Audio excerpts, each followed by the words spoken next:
It was a chilly afternoon in a small American town where time seemed to move slower, and the hum of old engines echoed down quiet streets.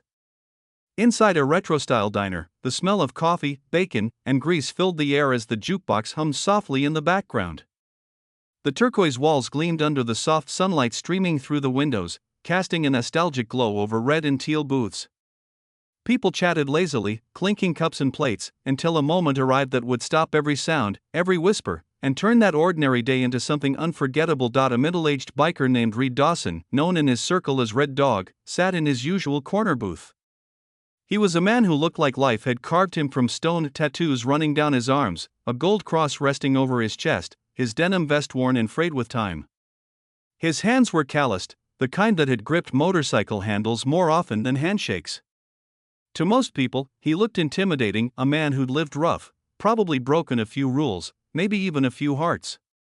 Yet behind his hard eyes was something deeper, something tired. He stirred his coffee absently, staring out the window, unaware that fate was about to sit down at his table in a form he least expected. If you believe that kindness can still exist in unexpected places, if you believe that second chances can come from the most unlikely people, then pause the story for a moment. Like, comment, and share the raw stories, because your support keeps these stories of real humanity alive. That's when she walked in, or rather, stumbled in. A thin woman, maybe in her late 20s, wearing an old gray sweater that hung loose over her frail body. Her jeans were torn, her shoes mismatched. In her arms, she held a little girl, no older than 3. The child's hair was tangled, her cheeks pale from the cold. The mother's eyes scanned the diner quickly, not for a seat, not for a menu, but for something else. For a sign of mercy, the waitress behind the counter gave her a cautious glance but didn't move.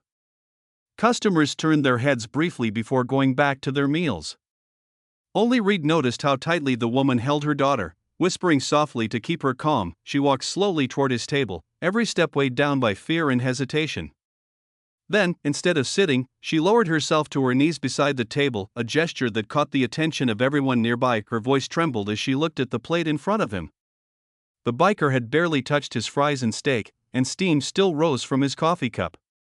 Her lips parted slightly, her hand trembling as she pointed toward the food. "Can I take the leftovers for my daughter?" she whispered. For a heartbeat, no one breathed. The chatter stopped. Even the jukebox's hum felt distant. Reed stared at her, speechless. The child in her lap pressed her face against her mother's chest, clutching the thin fabric of her sweater. The woman's eyes were red, not just from hunger, but from the humiliation of asking. Reed looked down at his plate, then back at her. He could feel something shifting inside him, something he hadn't felt in years. Guilt. Compassion. Maybe both. Reed had been many things in life: a fighter, a wanderer, a man running from mistakes that had once defined him. But at that moment, seeing that woman kneeling on the diner floor, he was reminded of something he tried to bury, his own past. Years ago, he'd lost a family. A wife who couldn't take the chaos anymore. A little daughter he hadn't seen since she was 5. He didn't even know where they were now. Every night when the engines went quiet, he'd see that little face in his mind, wondering if she ever missed him. And now here was this woman asking for food, not for herself, but for a child. The same way his little girl might have needed help once, and he hadn't been there. Without a word, Reed stood up. The woman's eyes widened, thinking she had angered him. Instead, he pushed his plate gently toward her and walked over to the counter.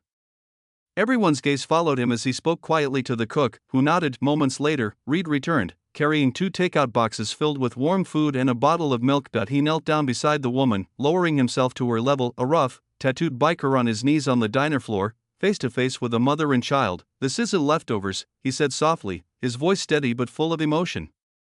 "This is fresh, and there's more for tomorrow." He placed the boxes in her hands, then reached into his vest pocket and pulled out a small folded bill, enough for a week's worth of meals. The woman's lips quivered. She looked down at the food, then up at him, tears spilling over her cheeks. Why would you help me?" she whispered. Reed looked at the child nestled against her chest and said quietly, "Because once I couldn't help mine." For a long moment, there was silence. The entire diner watched as the woman clutched the food and money against her chest, whispering thank yous that trembled with gratitude. The other bikers, sitting a few booths away, turned their eyes down, some swallowing hard, some pretending not to wipe their faces. Even the waitress, who had stayed still before, now came over and offered a warm cup of cocoa to the little girl. Reed sat back down slowly, his heart heavy yet lighter than it had been in years. He watched the woman leave, her daughter in her arms, her eyes brighter than when she entered. The sound of the diner returned, faint murmurs, clinking dishes, but something had changed. Kindness had filled the room like sunlight breaking through clouds after a storm. He looked out the window again, the reflection of the departing mother faint against the glass. For the first time in a long time, Reed smiled.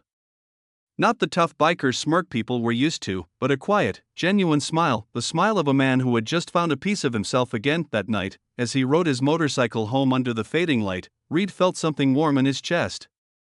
Maybe it was hope. Maybe forgiveness. The wind whipped past him, carrying away the years of regret he'd worn like armor. Somewhere out there, he hoped his daughter was safe, maybe even being cared for by someone kind.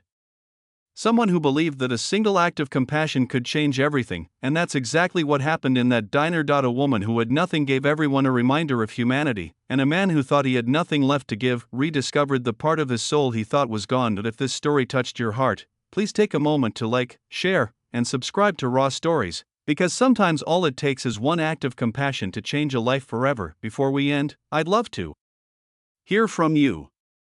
What would you have done if you were in that biker's place? Comment below, your words might just inspire someone watching right now.